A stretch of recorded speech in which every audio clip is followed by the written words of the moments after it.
Hello and welcome to yet another episode of Fix It and Post. My name is Sean. And I'm Dave. And we have a special guest today, a special guest who is our first ever returning guest, Chris. What's going on, Chris? Oh, nothing. Thank you guys for having me back on. It's always fun.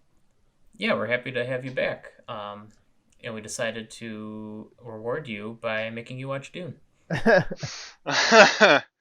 Yeah, so I've had a little trepidation about going. I loved watching the movie, and I am not looking forward to this process so much because I saw the emojis you guys were sending. We haven't really talked too much about the experience of watching the film, but let's just say the emojis that you guys sent were, not so encouraging. So let's see how this goes. Prodigious poops. So yeah, so I will say, I mean, this is my first viewing. I assume it was all your first viewings as well. I saw it once, like maybe 10 years ago, and I was probably but I honestly I barely remembered it. It was pretty much a first watch. Yeah, I think I'm in the same boat. I thought that I had seen this movie, and I don't think that I had, at least not all the way through. There was so much about it that I didn't remember. I had sort of a general understanding of what this story was, but I don't think I had seen it all the way through. And we did, because there are multiple versions of this film that are out there, which we'll get into later. I did have to watch it twice, and so I'm doubly pissed. Did not have a good time watching this movie at all. Yeah, so for people who may not know, there are two versions of 1984, a 1984 version of Dune, David Lynch's version. There's the theatrical version, which is a little over 2 hours, and then there is there's an extended version that is a little over 3 hours. But it was almost 3. Oh, really? I thought. Okay, well, yeah, it was about 3 hours. I watched both versions. I know you did, Dave, and just because Chris, you didn't, right? You just watched the longer cut. I wish I'd watched the shorter cut. Also, I might still go watch it. Okay. Yeah, I mean, okay. Before we get into all this, I've been looking forward to saying this all week, and by asking Dave to sum up Dune for the audience. Yeah, I'll say that the amount of time that went into writing down the summation of this plot summary it took way longer, and probably the combined time that it took to do all the previous plot summations is the same amount of time that it took to do this one. So here we go. Dune is a 1984 science fiction film written and directed by David Lynch, based on the novel by Frank Herbert. The film follows the story of Paul, the son of a murdered duke who is left for dead following a coup attempt. Paul and his mother are rescued and taken in by the Fremen, a group of indigenous freedom fighters who believe Paul may be the prophesized messiah figure that they have been waiting for. Paul wages a guerrilla war against Imperial forces, ultimately succeeding in his plan to exact revenge on the men who killed his father. Then he makes it rain, and the film abruptly ends. Also, Sting is in there for some reason. This movie was a box office flop. It had a budget of about $40 million and only took away about $31 million at the box office. It was about $100 million in today's money. Critically panned, but it does have sort of a cult following, and has received praise, mostly for the soundtrack, which is sort of like the Miss Congeniality Award for a movie. And yeah, that's this movie. I left out a lot. So much. And yet that's as good as you could have possibly done. But aside from just reading the script. I feel okay with this effort. Yeah. No, that's pretty good. I mean, I think that kind of highlights even the problem with the movies, is that there's just so much content there that there's really no way to do it justice in like a 2 to 3 hour movie. I mean, you can tell they really, really tried hard to get as much of it in there as possible. And it ultimately, I just don't think works super great as a 2 to 3 hour movie. Yeah. I will say personally, so I watched the 3 hour one first, and Yeah, I did too. I was frustrated and bored at times. Um, I didn't really like a lot of it. I watched the theatrical cut, and I liked it a lot more. And I wonder what you thought about that, Dave, because to me the 3 hour version, it's really sloppy. The whole intro is just so long. Terrible. Like they do like it's like a 10 minute introduction to like all this backstory that you absolutely don't need. I mean, Right. it's good backstory and it's interesting, and if you were reading the book, that would all be good to have because it would build on that stuff. But like, you do not need to know just about anything that they talk about for 10 minutes. And also, not Right. only do you not need to know it, it's repeated later in the movie, Right. so it's like, The or at least the stuff that you do need to know, it's repeated later. So it's completely pointless. So they just end up repeating themselves over and over again. So I liked the shorter version a lot more. What did you think? I think I agree. I did like the shorter version more, although I didn't actually like it. I still didn't think it was very good. But it's definitely better. It's not just that it's shorter. There are also like pieces that are just totally different than the theatrical cut. The first thing is the weirdly long and pandering introductory scene, the sequence where they're bringing you through the thousands of years of history between where we are now and this fictitious future in which there's like a robot utopia that goes sideways and people get enslaved, and then they break free from that, and that's why they have like these schools that teach people to be human computers. That's the guys with the red lips and the big fluffy eyebrows. I guess those are the computer The men. Mentats. But there's so it's so. I really didn't like that introductory scene because not only was it information that wasn't necessary to have to appreciate the film, not that anyone did anyway, but you didn't necessarily need to have that info. It was also, they kept repeating themselves. Like the Yeah, information came naturally throughout the film, but they also repeated themselves over and over again.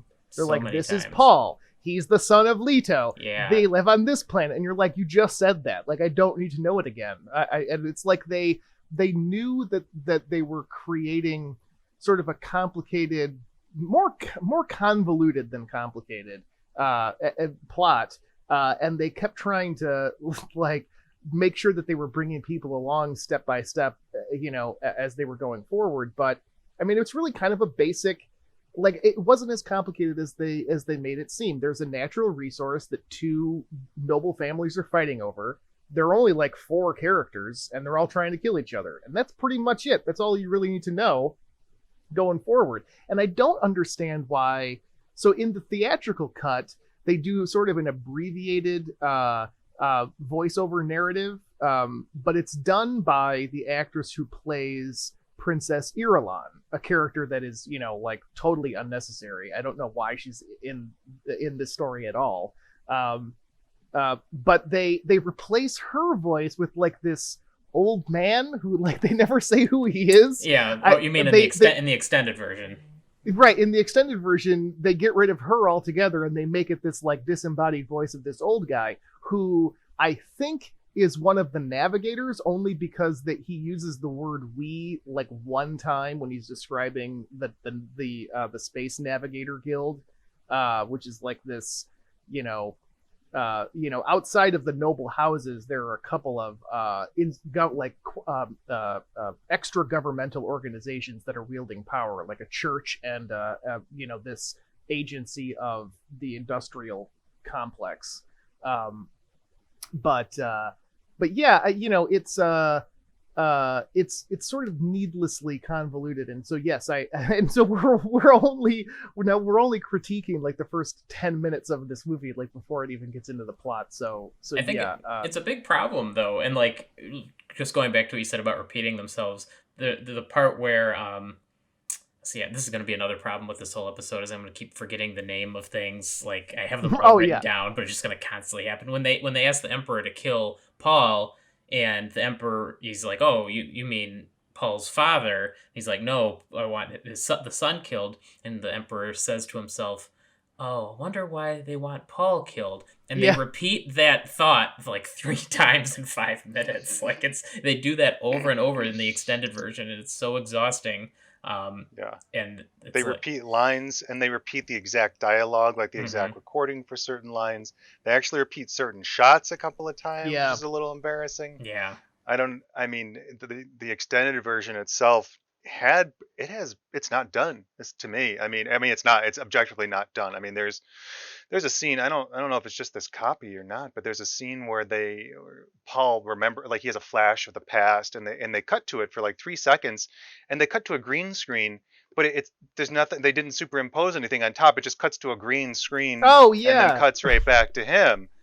And that plus there's some other editing artifacts in there. I mean, I have no idea why this cut was released like this. I mean, especially since it was not under any kind of time crunch. This came out years after the original. I just don't know why this version is unfinished. I mean, regardless of how you feel about the movie, it's just strange. yeah. I feel like, when I think of extended, like if I'm presenting with different versions of movies to watch, it's like, oh, this is the normal version, this is the extended version. Like I'm gonna pick extended all the time because, like Lord of the Rings, I love watching the extended version because there's a ton of great stuff that didn't make it into the movie just for length issues, but it's still, I think, mostly good stuff. Some of it's like, extra fat, but you usually get some good stuff in there. But in this, like, I just feel like none of the extra stuff really is worth anything. A lot of it is a detriment to the movie overall. It just slows the whole thing down, and I think the theatrical version is just superior in just about every way. The only problem, well, I've got a lot of problems with the movie in general, but I think maybe the extended cut is a little bit better when it comes to the third act, because the third act goes, I mean, I think it goes pretty fast in both versions, but it goes really fast in the theatrical version. And they skim over a lot of stuff that seems pretty important. But yeah, overall, I think the 2 hour versions is just better. So this is usually the place where we would say, Chris, you're the one that asked us to watch this movie for this week. What was it that inspired you to pick this film, and why, oh why, did you do this to us? Well, I mean, that's an easy answer. One of my favorite hobbies, it kind of gives me the most joy, is to annoy you, Dave, personally. And I thought this movie might accomplish that. No, I mean, like I said, I've seen this movie in the past, and I remember being intrigued by it, and I just didn't remember seeing it very well. I must have had a couple of drinks or something, honestly. And I mean, the remake is coming up, so it was already sort of on my mind. I am interested in seeing the remake. Maybe we'll talk about that a little bit. But I love the sci-fi opera epics. I mean, there's just not that many of them, and especially from that era. We're talking about still the Star Wars era before major, computer generated special effects, where almost everything is done with models or Yeah, well, they by tried a drawing on little the bit. film itself. Well, and okay, yeah, we'll get to that. But and also I think the there's just a lot, sort of to cut way ahead, but this is what I love. There's a lot of just interesting lore in this movie, and a lot of just this movie is so weird. There's so much weird stuff in it, and it's like, I mean, in this movie, I made a short list of just weird stuff. That's all that ties this together. But in this movie, and I enjoy all this stuff. There are omens. There's prophecies. There's dreams, like dreams of the future, and just dreams to interpret. There's transmutation, incantations, premonitions. There's magic, psychic powers, mind control, clairvoyance, miracles, references from the Quran, drugs that make you go into literal hyperspace. I mean, this movie is, oh, giant sandworms, super weird and mystical. Also, I mean, I just find it so stimulating to watch this movie. The first, I'll say the first half hour, 45 minutes is problematic. Is especially, it opens with the weakest acting of the entire movie. It's very strange. But once you get into it, I mean, after the first half hour, I'm totally in it. I mean, that 3 hour movie for me just shot by. I loved it. Um, it's got a lot of problems. I don't want to sit here like I don't want to have to sit here and defend the movie because I enjoyed it, because it's got so many problems. But man, I love this movie. Yeah, I'm not too far from you, I think. I mean, I'm not going to sit here and say this is a good movie, but after getting through the extended version, and rewatching the theatrical cut, and then I actually went back and rewatched it again. So I watched this movie 3 times. I What? which is Why? I Because you're the because I most kind of dedicated like it. podcaster I around. like it in the most fucked up weird way. Like I think there's a lot of cool stuff in this movie. I mean, I'm Absolutely. not gonna try to convince anyone it's a good movie because that would that's I'm not gonna be able to do that. But there's a lot of stuff in here I really liked, and like you said, the long list of like crazy shit. I mean, in a way, I think David Lynch was kind of perfect to direct this. There's so much weird shit in here. I just think that the main problem is there's just too much content to squeeze into a movie, and when you cut out such important, I did a little bit of reading about the book. I've not read the book, although after watching these, I definitely want to. Um, but when you're trying to do justice to a book that's just saturated in like so much backstory, you're gonna just fail every time because you're gonna include some of it, but it won't be enough to really make any sense, or you're gonna omit it, and then it's just kind of a flat, story. So Oh, it's a trilogy cinched up into a little, one into one movie at yeah, a time when trilogies back then were not, they just weren't what they are now. Sort of any big movie now is expected to be followed by sure. two more with some source material in reserve. Yeah, it's Uh, like trying Yeah, to make and I Lord don't of the know. Rings into a 2 hour movie. It's like, of course, it's except gonna for be the Right. shit. except for the fact that this movie came out in 1984, which was a year after Return of the Jedi came out. So to say that sci-fi trilogies, weren't in vogue, is just patently not true. Uh, I would say they were. It was not the expectation for that each movie would sort of become a franchise. I mean, Star Wars. There's not a lot of big trilogies before that. I mean, Hollywood's probably still coming around to some extent. Yeah, I mean, Star Wars got to be a trilogy because it was so insanely popular from the get go. Like, it definitely wasn't going to be a trilogy. It was a start. There was a start and an end to Star Wars, and there was no plans to Okay, do anything else. fair But enough. since it was such a massive hit, they kept making more. I imagine if this had been a big success, they would have made more too. But it wasn't. And it was not, It because was. it's terrible.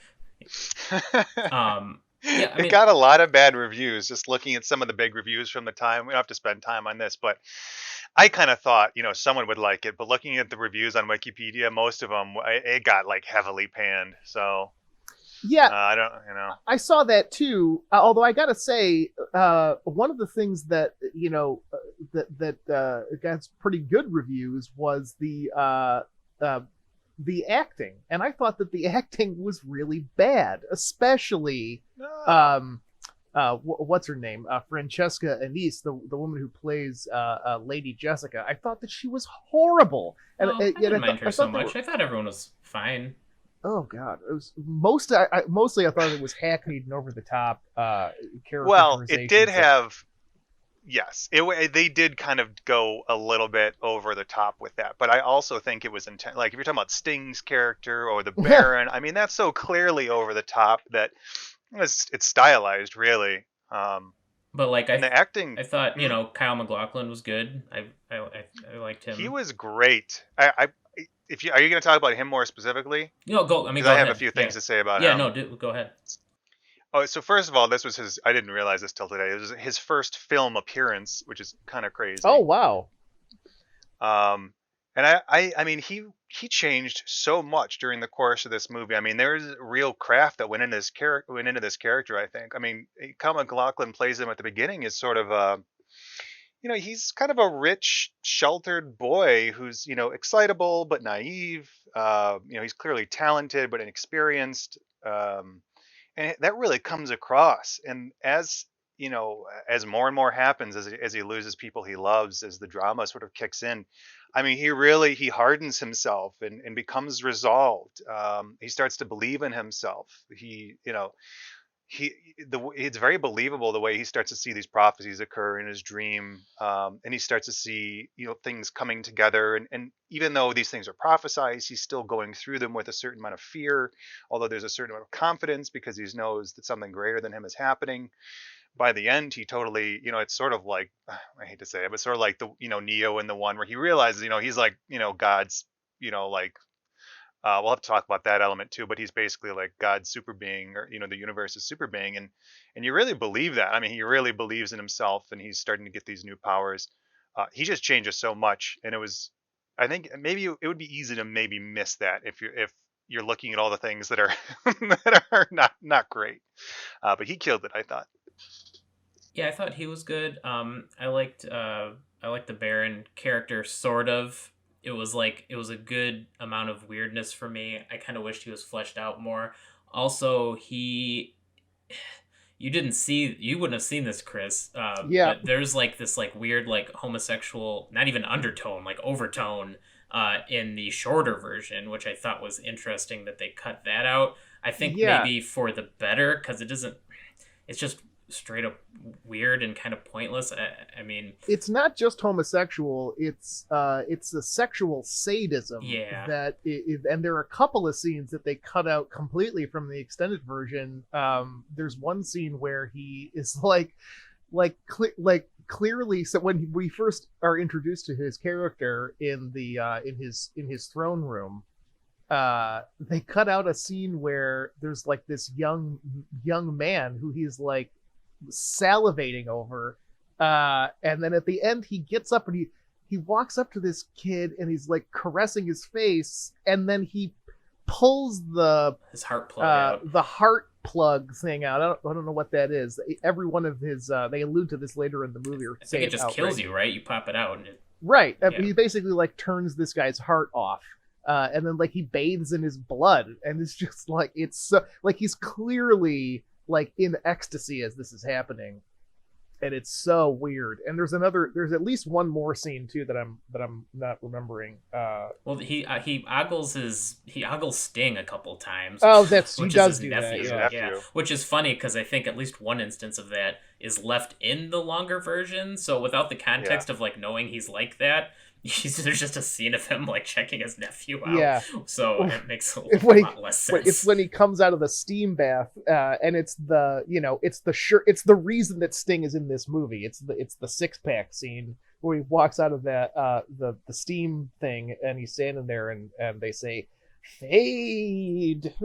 It's just like there's a lot of weirdness to this movie, and I didn't like most of it, but Well, the that's Baron, the Baron's homosexuality. This is not something that I put together. This I found this in a review, but I found it interesting that this is one of the.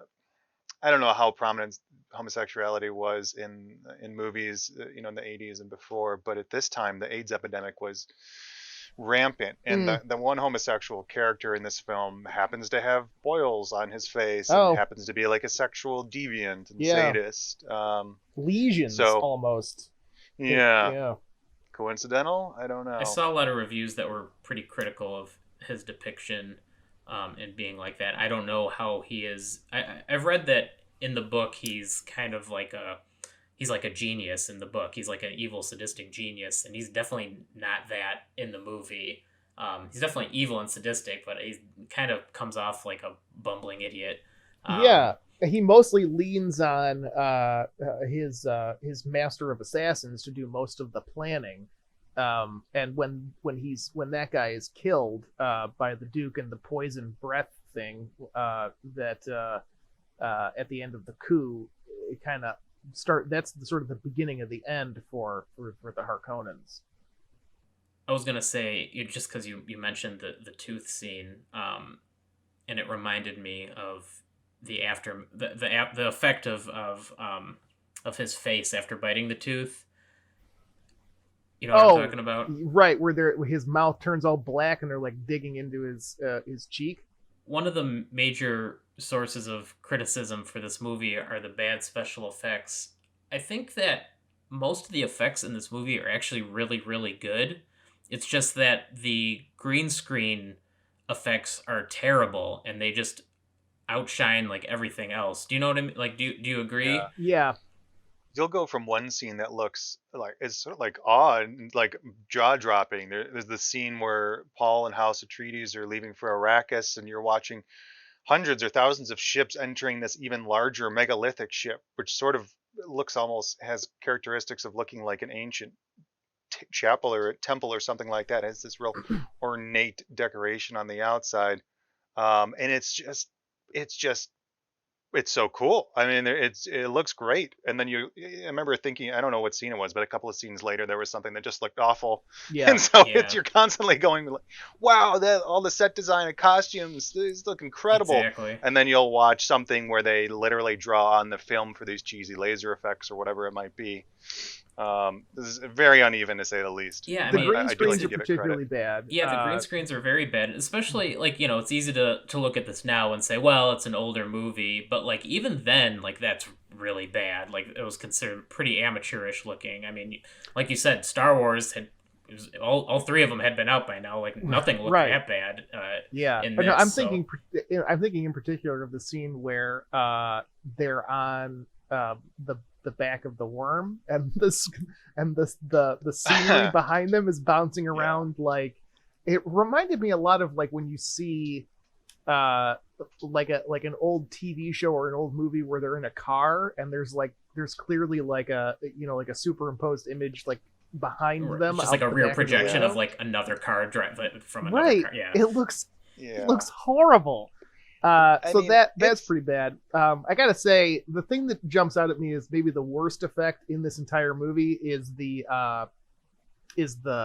I don't know what they it's like the ballistic shield that they wear when they're knife fighting. Yeah. Um, yes. that- I love I that, kind of liked and it it. looks bad. why It's yes. why does it Go ahead look and say so what you're gonna It bad? say was about very that. Tron esque. Very Yeah. Tron. Yeah. Yeah, I was into it, but I could see why that. I mean, definitely now it doesn't look good. I wonder how people thought of it then. And so Um, right. So I mean like this movie is this movie's 36, 37 years old now. So I think part the and we've been talking a lot about the use of CGI in 80s movies, and so I think this movie gets a little bit of a pass for being like an older movie that's using a technology that has been refined and revamped so many times in the decades since it's come out. But I mean, it looked terrible, right? Like, why is it so blocky? Like, if it looked that bad, why'd they use it at all? Like, did people think that looked okay at the time? I don't understand. It's so jarring to me as a viewer. I watch it and it just I just keep thinking about how crappy it looks. Anyway, I that's think you have a pretty like refined palate when it comes to that, and I think it's probably impossible for any of us to put ourselves in the shoes of someone in 1984 and look at this yeah, and objectively. But I mean, to me, the most amazing thing about this film is that it got made. oh yeah, It's so strange. Everything about this is weird. I mean, because what you said about like the giant worms, that like the whole third act is them riding giant worms, like learning to wrangle these worms. And the shots, that's gonna be incredibly. I can't believe they found one director who wanted to make this, let alone that's three or four yeah, who went ahead and wanted to make it. But there's so much weirdness. I mean, it's based in part off of the Quran. I mean, the source material. I mean, I especially can't believe it got remade now with like, hey guys, you want to remake a film that did bad the first time, yeah, and right. it's basically about the Quran, is it and all the about the core? terms. Like what do you? Because I kind of read something about that, but I didn't dig deeper enough. So can you expand on the that? the messianic figure who will like deliver people, like the faithful, abused people is part of that, and also a lot of the terms that come out, like the Muad'Dib. A lot of that stuff comes from the Quran. I mean, it's I mean, all those ancient texts make for great source material. And actually, in addition to some of that, what's really some of the sound based technology that they're talking about, some of these ideas are actually in a lot of esoteric literature. Um, there's religions and traditions such as like Qigong and Buddhism that believe that sound does have physical properties or healing properties, or that it's that's been weaponized in the past. There's stories in the Bible, like the Israelites and the Wall of Jericho. um, the brown note is a weapon to to The cheapen this brown whole note. conversation. um, but there's a lot of ideas that come from really just odd places that I've only come across because I am interested in just strange esoteric literature, that I recognize, and to me that adds a lot of richness. I mean, this whole thing does have sort of epic biblical, prophetic kind of feel to it. And it gives it some Yeah, resonance. so let me ruin that for you for a moment. Just I was reading, a little bit about the book, and what Frank Herbert thought of the movie. He didn't really like the movie, mostly because it kind of missed the point of the book. And it's funny reading it because, like, the movie kind of misses the whole point of what the message of the book was supposed to. Well, there's a lot of message in the book, but like you were saying, how Paul is kind of like this, like, I mean, like, inspiration from the Quran, or like he kind of seemed like a Moses figure to me. This guy who was foretold to come to like lead these people in the desert, out of oppression. In the book, so the Bene Gesserit are like these like psychic witches. They've been like selectively breeding people for a long time, and they were trying to. So it's so hard to get into this without getting way too much into it. Basically, Paul was supposed to be a girl. His mother was supposed to only have girls, but she disobeyed them and had a boy. The Bene Gesserit had been feeding the Fremen, which are the desert people. They're the ones that that's where they got the prophecy from. They planted it in their culture on purpose, Mm. and then the intent was to fulfill it on purpose with a woman that they had molded, and who would be controlled by them. So the point was not to Oh. have like this, like, religious figure kind of come down and save them. The point was to use their ignorance as to control them. And it's the point of the Oh yeah, wow. and so the message was supposed to be like to be wary of stuff like that. So it's like the complete opposite of what the Oh point. my God. Yeah. And it's kind of crazy, like, to make a movie about a book and like miss the message like that hard. And I mean, there's tons of others. That's not like the only thing going on in the books, but that's like one of the main things that stuck out to me, was just like how much it missed the mark on that. Because yeah, in the Well, that movie, changes yeah, everything. and so like you said, in the movie, he's like they basically say he's God now, and and at the end he makes it rain on Dune, which it had never done before. And I guess Frank Herbert like especially hated that, and he like petitioned the studio to like take it out Yeah. because the rain would kill the worms, and like the worms are like the whole like the whole reason that they succeeded. So it's kind of shitty, Oh. but yeah, so Well, that's that's that. fascinating. Yeah, so I definitely want to dive into the books because they seem. I mean, I like all this stuff. I like all the parts in here. They interest me a lot, and I want to learn more about them. It's just like it's too much stuff to keep put in the movie, but like the movie makes too little sense without it. Yeah, I mean, ideally, this would be like an HBO series that goes for 3 seasons or something like that, with a huge budget. I mean, it would be really hard to make it in a form that would probably do the original books justice. And honestly, this makes me very curious to read those books and what you just said even more. But it'll probably be a while before I can get to those. But it's on my list. It should be noted that the Denis Villeneuve movie that's coming out this year is the first in a two-parter. So they clearly recognize that even 3 hours isn't enough time to tackle the story. So I don't know what the runtime is supposed to be on this these new ones that are coming out, but he could have as much as 6 hours of content to tackle the story, and that Sounds good to me. might be enough time to get into a little bit more. Which I was super disappointed because like one of the reasons that we did this was because the new one's coming out, and I didn't know what the date was, so I just assumed it was like next month or something. But it's not till like October, so no. Yeah, Oh, I thought it was coming out sooner too. Maybe they pushed it They back and that's they what may happened. have, yeah, that's true. well, there's a conflict too over whether or not this movie will be coming out on HBO Max or whether or not they'll be doing a theatrical release. I think it's pretty much set in stone now that it will be available on video on demand when it comes out. But a lot of the cast, including Timothy Chalamet, didn't want that to be the case, and so there was some, at least to a certain extent, there was some infighting about its release method. So that probably contributed to pushing it back as well. I mean, was anybody thinking about the parallels between this movie and the Middle East? I mean, there's Yeah. so many. Yeah, It like the sure. messianic. Oh, First of all, Arrakis is basically just a huge like Saudi Arabia, or it's basically a planet that's the Middle East. Instead of oil, they have spice. right. Instead of house, the Harkonnen, it's like whatever warlords or whoever was in charge at the time. And the abused minorities trying to, that are basically suffering as a result of this great, resource that they happen to live near.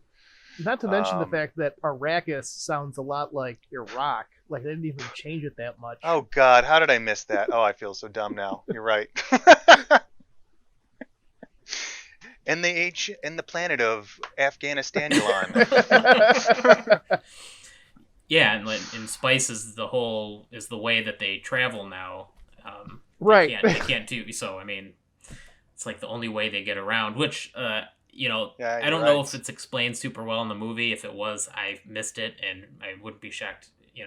How if anyone else missed it. But the reason that they needed the spice to travel, they used to have light speed technology, and I mean they still do. But then the whole reason they can't use it anymore is because after the robot uprising or whatever the hell happened before that they talk about in the little prelude there. um so they can't use that tech anymore, so spice and the folding of space is the only way that they can get around now. One thing that I did Which they really could have like, left that out. But yeah, I part of that I think is that they might say it. I think it's kind of glossed over, like right at the beginning when they're talking about the creation of this galactic empire and how humanity has had to sort of like retrain itself to do some things because they don't rely on like robots anymore because they were enslaved by them. I think that's what the lore is, right? Like there was That's my a understanding. robot utopia in which they created humans created an artificial intelligence to basically take care of them, but then they kind of the humans sort of lost. There Basically was the no. Matrix trilogy happened before this Yeah, movie, and then this is exactly, after. exactly. So so they same they universe, rise it's up canon. against the robots and overthrow them, but then they've got to like kind of they have to relearn how to do everything without that technological advantage. And I kind of liked how this is like a there are a lot of things at play that are like pre-industrial, like even like the form of government is feudal in nature, where they have like noble houses that owe allegiance to sort of a king of kings figure or an emperor, and that they have like these um, these institutions like the Navigators Guild and the Bene Gesserit that are and even the I don't know what they're called, the Human Computer School. Like they've got like these like monastic societies that are where they have people that are uh, trained from their entire lives to fulfill like one task in kind of the way that we don't really think of that today. We don't really have a comparison for today because a lot of those functions are done by computers and machines, and so there's like a sort of like a self-imposed uh, uh, I guess they're kind of like Luddites, where they even fight with swords a lot of the time. Although an in-universe reason for that because they have that shield, the ballistic shield that the noble people wear on their belts that will stop anything that's moving at a speed The Atari greater. shield, it's called. What is it called?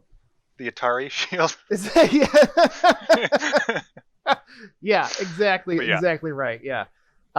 So yeah, it's kind of an interesting examination of like what a societal response would be to having a an apocalypse or even like a several generations that are living terrible lives because of the advent of technology, that there would be a sort of a societal shift to um, you know alternatives to technology, and that this is sort of yeah. the byproduct of that. And that's a thought that goes way back as well. You'll find cults and very small religious traditions, and some of them that are still around today that believe that the future of humanity has something to do with some sort of psychic evolution, where humanity transcends its current limitations by sort of learning some sort of psychic empathy or something like that, and then maybe there's like additional powers to be gained, and then it's hard to lie to one another because people are somehow connected on this level. So that's just another interesting thought. I mean, Hmm. you don't really see that particular idea borne out in media or books a lot, but this whole huge thing kind of turns on that. Yeah, I think one of my biggest issues with this film is that there are, and I haven't read the book either, and I guess, it's none of us have read the source material, and yet we're still all really upset the movie doesn't pay very good homage to the source material. I'm not upset. I love it. Yeah, so, I mean, clearly there are some really interesting big ideas at play that sort of set this film in motion, and yet uh I'm like distracted by the things that this movie doesn't do very well, and I Definitely. think that's my biggest, like, why does Duke Leto have a different accent than like everybody else in this movie? Where'd that come from? Why is that? Well, there's some even Um, like bigger like plot problems that, I mean, it's possible that the movie either doesn't convey it well or that I just misunderstood because the movie's such a clusterfuck at times. I didn't understand Dr. Yui's betrayal, and maybe someone can enlighten me on that because I Yeah. understand I think the Baron had his wife and right. he either tortured her or killed her or something, Yeah. something, something, something. He betrayed his entire house to maybe get back at him, and like Right. I didn't quite get that. I thought it was kind of a stretch. Um, yeah, I don't know. There's one Well, he was the scene reluctant where traitor. Yeah. Yeah. I mean, I don't know how much. I mean, I don't know. I mean, it's stretch in that a person with, like, you would think, you would hope a person wouldn't allow themselves to betray, you know, tens of thousands of their right. countrymen or whatnot to save one person. But that, I don't think that's a Well, stretch, the because point isn't I that think you could, he was you know, saving her; she was dead. he thought she was alive at Yeah, the he end, didn't know. Well, or he was he was unsure. pretty sure she was dead, or had hoped that she was dead Right. Yeah. she was being tortured. But there was no. Well, that uncertainty could have been very powerful when it comes to manipulating him, and if not, even the threat of his own life. I mean, if he's a weak character, then But you at what know, point does doing what he did like save his wife? Like it doesn't. He's handing more power over to the people that he wasn't like doing it as a favor to them. Right. Well, yeah, so you've touched on something that I think is another sort of weak point in the overall construction of these characters, is that a lot of them are motivated by personal uh, vengeance and revenge. Like even Paul, like he keeps talking about, most of his personal story isn't about saving Arrakis, or protecting his mother and his sister, or fostering the love with Chani, another character who has like almost no real reason to be in this movie at all. Yeah. and Um, she gets ignored by the main character like time and again. right. Yeah. She's Uh, just calling after him Most repeatedly, of what he's basically. doing is just putting himself in a position to kill the people that killed his dad. So, it's funny because, the everything that we're supposed to think about this movie is that he is this, again, a messianic figure who's there to sort of right the wrongs of the world, and upend a social order that is unjust to the people that he has adopted as his own. But really, that's not what's motivating him. He has used these people as a personal army to attack the people that attacked him. He wants to hurt the Emperor and the Baron because they hurt him and they killed his dad. And the movie ends with him doing just that, but it leaves a pretty big question as to what happens next. Does he establish himself as like a dictator of this planet? What exactly is going to separate his future as a ruler from the people that he just toppled? It's It's I mean, he does exterminate all the Harkonnen at one point. I mean, he literally right, says we're going to kill all of them, and at that point, right. you kind of have to accept. I think the movie is asking you to accept that all Harkonnens are evil, which is, movies will ask you to accept that every single person in this huge army is evil, but Well, there's not a lot dictators of will ethical ask you to do that nuance. too. They establish a sense of the other. You're good, they're bad. We have to kill them to protect ourselves. And so I think that this is really the story of the rise of a religious despot. And that I don't know what happens next in the story. I'm led to believe that there are additional entries into the story in Frank Herbert's work, but not in the film. So I don't know what happens next. But for me, I see this is Napoleon's coronation, or the rise of Adolf Hitler, or any other military junta that's toppled an existing government and murdered all of his political enemies. That's what I see. Well, you're not wrong. That's pretty extreme. I mean, I don't. It's hard to disagree with anything in particular, other than the character of the movie portrays it differently, and it just Do you choose to see it the way the movie wants you to, or do you want to look at it in a more realistic way, which would be more along the lines of your I opinion think it's possible for or your like take? a character's motivations to evolve. I mean, he started off purely wanting, revenge for his father, revenge for his house, but time goes by, and there's a lot of time passes in the movie. I mean, he's with these people for years, so it's not, so hard to believe Yeah, that he actually starts to care about them and what happens to them. So, yeah. it could be a And combination of Shauna should reasons. have been the touchstone within the Fremens for us to get emotionally connected to them. I mean, we don't have a great idea of their whole arc. In both versions of the Um, movie, they do a really bad job with that whole part of just like him mm, getting more familiar with those people and kind of getting integrated into their society. And yeah, yeah. his girlfriend is might as well not be in it. I mean, they just show him kissing her a few times. That's about Right. about the It's in extent like of a montage scene too. They're yeah. like, oh, by the way, It's like I think the point of her, at least in the movie, is to kind of convey the fact that he's being integrated into the society, but they could have done that a lot of different ways. And she really doesn't need to be in it at all. Um, but yeah, as he familiarizes them with their struggle and what they're going through, I can buy the fact that he was genuinely trying to help them.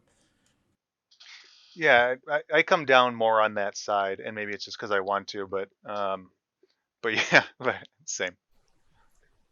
I guess I see this movie as like this is what this is the story that a dictator would tell about their own origin, painting themselves as a messianic hero who is the populist champion of a downtrodden proletariat that has put himself at the top of their social order so that they can upend an unjust society. um Yeah, you know but he has that's superpowers. That that means he's that's right. that's how dictators tell their own stories. It's like You don't need like to I had ruin to you don't do need it to this ruin the way. movie any more than it already is, Dave. But no, you're right. I mean, like it's like North Korea style storytelling. Like at the end, he's cracking stones. He doesn't even need the Right. device anymore. Because he's just God. He can make it rain. Right, He has a right. I perfect rode a golf giant game. worm, and then I made it rain with the power of my voice, and then I shot 18 holes in one in order. Yeah, that's like at the end of the Matrix, where the first one where he flies off, and you're like, oh man, they took it too far. He's flying already, and now there's nowhere to go. Like he's already God, Yeah. and that's sort of like if you were gonna move on from here, he's God, and now everyone knows it, and I'm not really sure what would challenge him. He's got like prophecy and fate on his side, so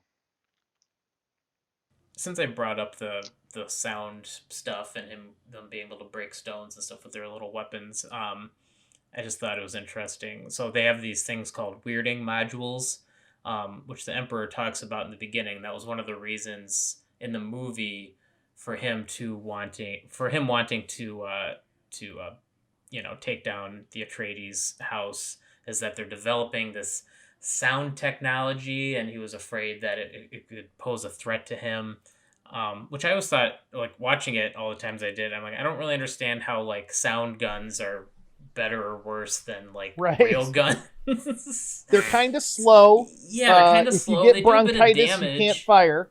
But yeah, They're psychic. well, That's the whole. I mean, like they say in the movie, certain thoughts have a shape or a form or a power, and the words carry the power of the thoughts, and then somehow the gun amplifies the mental force behind those things, and also they become more powerful as you learn to sort of focus that, which they did not explain very well, but that's what's going on, I believe. yeah, I mean, yeah, I think you're definitely right. But it just didn't like I didn't quite understand why that would be such a threat or even like that great. But doing some reading, I get well, the weirding modules are completely made up in the movie. In the book, I guess the weirding way is more of like a way of moving, and they basically can move like super fast, and it's like a I don't know, it's like a martial art type thing. Yeah, so in the movie, though, there are no, or in the book rather, there are no weirding modules. It was just like they're basically training them to be super soldiers that can move really fast, and that's why the Emperor wants to get rid of them, which makes a little more sense. If you're creating a bunch of like super soldiers that can move like super fast, like I guess you can't see it with the naked eye. That's how fast you move. So that's one little plot hole that I wanted to tie up for myself because yeah, I couldn't get over like how stupid those guns those guns were. Yeah. Yeah, and only some of them even had.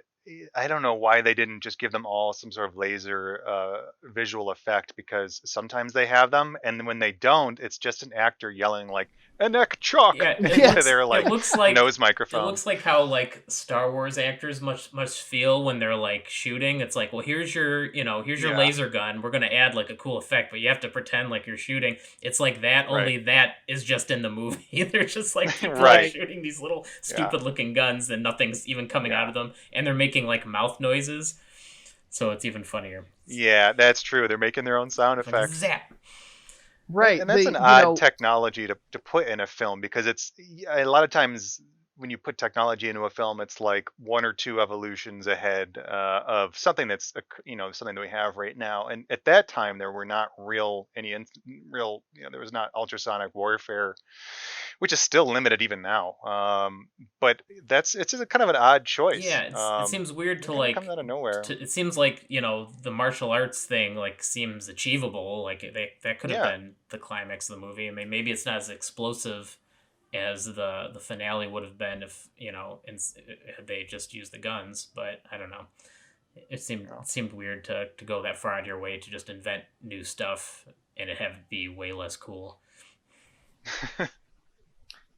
yeah, when they were filming the Star Wars trilogy of the early 2000s with Ewan McGregor, they kept having to redo takes because he was making like the lightsaber noises with his mouth as he was going through the motions. That's what they wanted the actors to do in this one, and I can't get over that. When I was first watching this, there was somebody was making like a pew pew noise with their mouth, and I thought that's really stupid. How did this get left in the movie? Oh, it was at the express direction of the director. Okay, well, I guess Yeah, that makes sense. that's just how they work. I don't know. That's real dumb. Yeah, it was kind of dumb. Um, I'm just looking through my notes to see what else I wanted to. There's a lot of actors in this. Patrick Stewart's in this. Yeah. Patrick Stewart with a mullet. Hair extension. Yes, yes. Yeah. What's his name? Max von Sydow. Max von Sydow's in it. Yeah. The guy who was the friend in Quantum Leap. Robert Dean Stockwell. Robert Dean Stockwell. Yeah. Yeah, probably most people would recognize him. A lot of people would. The guy who plays the evil computer assassin who gets the poison breath, he was in the Lord of the Rings trilogy. He plays the I can't Oh, remember his name now. He's the yeah. character who cast the spell on the King of Rohan. Yeah. Yeah, you're right. That's funny. I didn't even realize He, that. He's also the Doctor in Deadwood. there we go. Thank you. Yeah, he's like a real like He was in horror. He's in something. a He lot was of in bad something horror else movies. too. People know him. The Exorcist 3, Blue Velvet, Mississippi Burning, Wise Blood, Alien Resurrection. Not that I'm on Wikipedia right now. Yeah, I don't know. Is there anything else you guys want to talk about? I mean, I feel like we're at an hour. I feel like there's like a million things I still want to talk about, but There was one thing that I just wanted to mention that struck out to me, and I didn't know if it was a product of the multiple cuts or not. But there are in the first so the extended cut has several scenes where there are characters that are supposed to have blue eyes because of the spice that like don't have it, and like it goes back and forth from scene to scene. Is that like a bad edit from one version to the other? Is that what that is? it's possible. I noticed that the effect varied a lot. Like sometimes Yeah. they were just straight up glowing, and then sometimes it was either really subtle or even maybe they just had contacts in. I couldn't quite tell. So yeah, I don't know if they just like straight up missed some scenes doing it because there were just extra scenes that weren't in the movie, or if they just couldn't decide on how extreme to take it. I don't really know which one it was. And also, I mean, what a European quality to say that the people on the desert planet are acquiring. You know, like I don't know how common blue eyes are in the Middle East, but I can't imagine they're very yeah. common. So this, I mean, I sort of wonder if that's part of this like white savior trope as well. Well, I'm not sure, but I think it's well because it's from spice addiction. That's what happens when you're right. I mean, Yeah, but why blue? oh, why blue? I Yeah, think I don't know. Is the question, Right. Yeah, as opposed to any other color. I guess. yeah. Yeah. Also, fun fact: there is no once you're addicted to spice, you can't become unaddicted to it. You have to take it forever, or else you die. Bummer. So, So it's not oil after all. It's an allegory for heroin. This is the true gateway drug. Yeah. Really good soundtrack by Toto. Awesome. Yeah, it is. Best part of this movie. I would listen to the soundtrack just by itself. It was fucking good. The only downside to the soundtrack is in the extended version where they like way overuse like the one like really epic track. Yeah. They use it Yes. all the Yeah. time. But so by the time you get to the final battle, you were just so done with it, which Yeah. is too bad Yeah. because it is an awesome song. But yeah, there's It's like a little riff. too much. The And that was either extended Brian cut, Eno or Toto. Yeah, they both worked on Right. the soundtrack. I don't know who came up the with extended that cut part. is about 40 or so minutes longer than the theatrical version, and I think they use that little riff in every single minute of the extended version. Yeah. I guess my final thought about this movie is that you can't really explain fandom or the opposite of that, I guess, is like revulsion. There's something that I think, for me at least, is sort of unexplainable about why you can look at something objectively and different people can come away with it leaves a different taste in different people's mouths, I guess. For me, I did not like this film, and I'm still kind of excited about the Villeneuve version that's coming out later this year. I can understand why there is a cult following for this film, but I never want to see it again. That's where it leaves me. Well, it strikes me that both movies that I suggested so far in this podcast, you've not liked, and I think it's been almost the same lineup where like I liked it, Sean likes it, but not everything, and then you hate it, and that's been so far. And actually, I think there's a lot of movies you haven't liked on this podcast so far, Dave. So if I'm to come back for the next Dune, which I would like to do, I think that would be fun. I hope.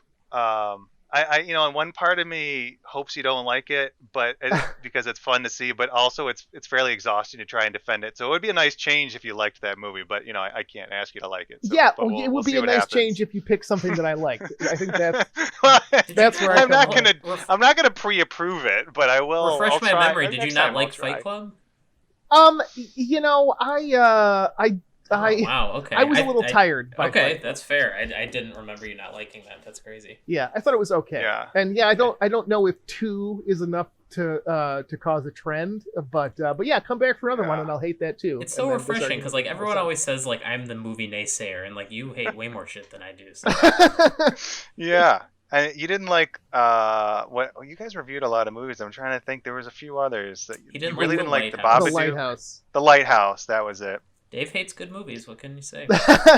Yeah, you might need a new co-host. What are you doing every weekend, Chris? Yeah, right, exactly. No. No. We're gonna have we'll have our own. We'll have our own coup. Yeah, right. Yeah. Let's do a podcast with me and you, and we'll do one. You can do one with you and Dave, and keep this going. Let's just see which one becomes more popular. One of them will eat the other, and then either Dave and I will have to become the guest. And star. I win either way. So. Yeah, right. Exactly. Not cool. Well, thank you guys for having me on. This is always fun. Yeah, thank you. This was a hell of a movie to watch. I'll just say my quick final thoughts on it, just because I personally think that if you haven't seen this movie, I'll just say if you haven't seen this movie, you should definitely see this movie. It's fucking crazy. Yes. If you like David Lynch, there's a lot of his fingerprints on it. A lot of crazy visuals. I think the story's interesting, and it made me want to read the book at the very least. So it's got that going for it at least. But that's one thing I thought we were going to talk about more. Actually, I totally forgot. It's David Lynch, and I know you're a big fan of his movies, Sean. And I don't really know what his signature is besides weird shit. So I was kind of curious about that. Weird shit. Okay. Yes, his fingerprints were the movie. If there's one scene I had to point to that says like, oh, this is fucking David Lynch, it's like the scene where where his mother gives birth to his sister, and it shows like the weird fetus. I'm like, oh, weird fetuses. It's a David Lynch movie. Yeah, classic. But yeah, I mean, you could talk a lot about like his different influences on this. But yeah, just all the visuals. I mean, all the different designs for all the little weird alien. Well, they're not aliens. I actually didn't know this either, and I know we were trying to wrap this up, so I apologize. But those like weird mutant thing that helps people. The navigators. Yeah, they're humans. Yeah, I didn't know. Yeah, that's crazy. It's crazy. They've been artificially evolved thousands of years, so I guess that's what we have to look forward to. Yeah, goody. But yeah, just like shit like that, and just all the design of all the weirdness, all the worms were cool. I just like the design of this movie is excellent. Like if you had to say a really good thing about this movie, all the design elements are fantastic. So, anyways.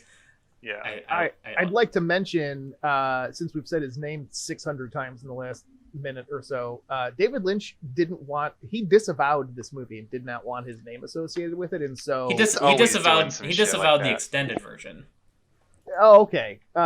Maybe it's just the extended version then that his name has been replaced with Alan Smithy and Judas Booth as the writer. Mm-hmm. Alan Smithy, I guess, is like it's a pseudonym that directors use when they don't want their name associated with the project. So, so he did have his name changed to multiple things in different versions. So.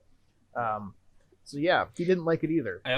He is known for being temperamental. I think that's fair to say. In his defense, I mean, he made this movie, he cut it how he wanted it, and then they went over his head and did it a different way. And so, I mean, that pissed about just anybody off.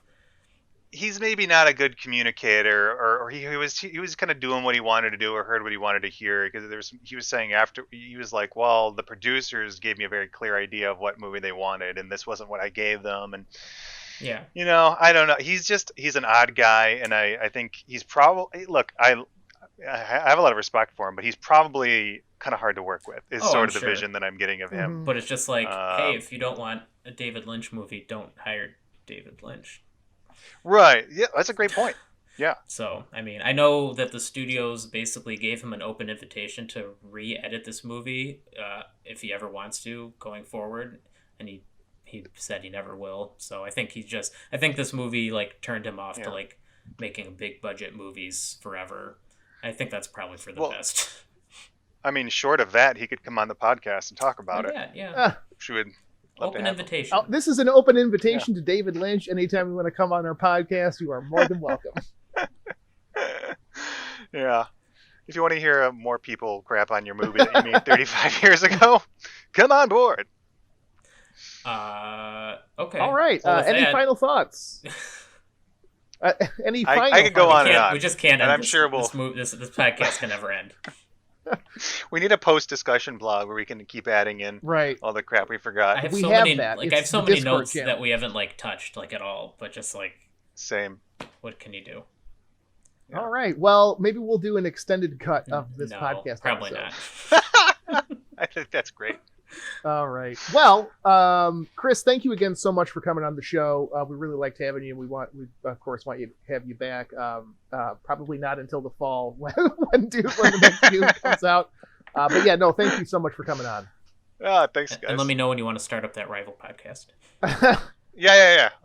Let's do it. Let's get All it right, going. we're gonna mercy kill this episode.